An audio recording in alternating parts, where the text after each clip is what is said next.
नमस्कार। आज हम बात करने वाले हैं हिमालय की एक सबसे पवित्र और अद्भुत यात्रा के बारे में, केदारनाथ यात्रा। चलिए साथ मिलकर इस पवित्र सफर के हर पहलू को समझते हैं और जानते हैं कि आखिर ये जगह इतनी खास क्यों है। तो इस सफर में हम क्या क्या देखने वाले हैं? पहले तो समझेंगे केदारनाथ की दिव्य पुकार के बारे में, फिर बात करेंगे वहां के ज्योतिर्लिंग की, जानेंगे कि जाने का सही मौसम कौन सा है, तीर्थ यात्री का पारंपरिक रास्ता क्या है और आखिर में सुनेंगे पांडवों से जुड़ी कुछ दिलचस्प कथाएं।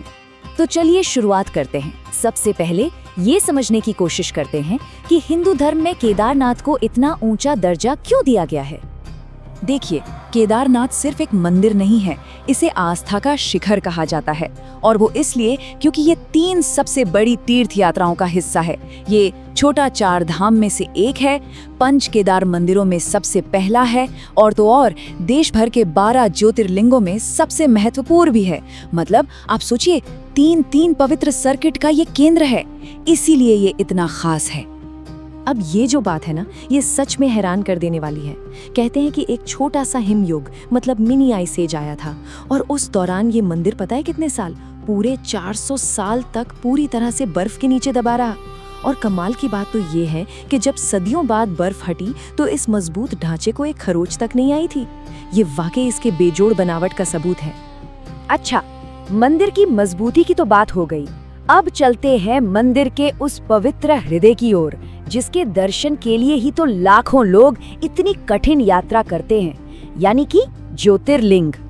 तो ये ज्योतिर्लिंग आखिर है क्या? देखिए, इसका सीधा सा मतलब है प्रकाश का एक दिव्य स्तंभ। ये भगवान शिव का वो शक्तिशाली स्वरूप है जो किसी ने बनाया नहीं, बल्कि जो खुद अपने आप धरती से प्रकट हुआ। लोग इसी दिव्य ऊर्जा के दर्शन करने यहाँ आते हैं। वैसे तो 12 ज्योतिर्लिंग हैं, पर केदारनाथ का लिंगम इन सब में बिल्कुल अलग है। इसका आकार गोल या पारंपरिक शिवलिंग जैसा नहीं है, बल्कि एक पिरामिड जैसा है। कुछ लोग कहते हैं कि ये एक बैल की पीठ या कुबड़ जैसा दिखता है।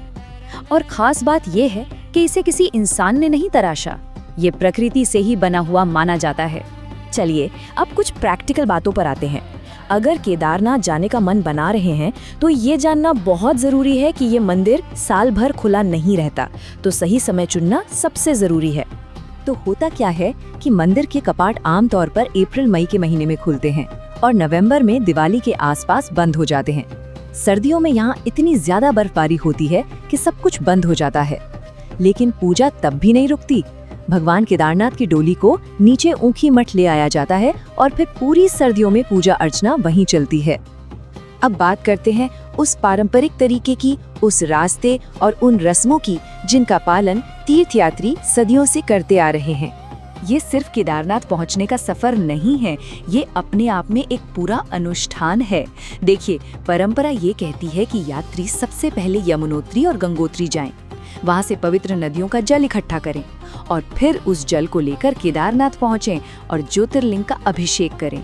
सोचिए कितना शक्तिशाली और पवित्र एहसास होता होगा वो। अच्छा, इन सब रीति रिवाजों और जगहों के पीछे एक बहुत गहरी कहानी छिपी है। एक ऐसी पौराणिक कथा जो इस पूरे इलाके को एक अलग ही मतलब देती है, और वो कहानी है पांडवों की। कहानी कुछ यूं है कि महाभारत का भयानक युद्ध खत्म हो चुका था। पांडव जीत तो गए थे, लेकिन अपने ही परिवार वालों को मारने के पाप बोझ से भरे हुए थे। इस पाप से छुटकारा पाने के लिए वो भगवान शिव से मिलना चाहते थे, उनका आशीर्वाद चाहते थे। लेकिन शिव जी उनसे नाराज थे और मिलना नहीं चाहते थे। और बस यहीं से पूरी कहानी शुरू होती है। तो पांडवों से बचने के लिए शिव जी ने एक बैल का रूप लिया और जमीन के अंदर जाने लगे। लेकिन भीम ने फुर्ती से बैल की पीठ का हिस्सा यानी कुबड़ पकड़ लिया। यही कुबड़ आज केदारनाथ में पूजा जाता है।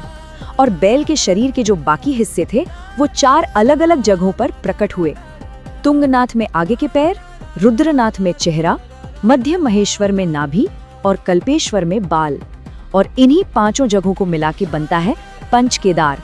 तो केदारनाथ की यात्रा सिर्फ पहाड़ों पर चढ़ना भर नहीं है, ये तो आस्था, कथाओं और खुद की सहन शक्ति को परखने का एक सफर है। और सवाल यही है कि जब कोई यात्री इस हिमालयी यात्रा पर निकलता है तो वो अपने साथ कौन सी कहानियां और कौन से अनुभव लेकर लौटता है।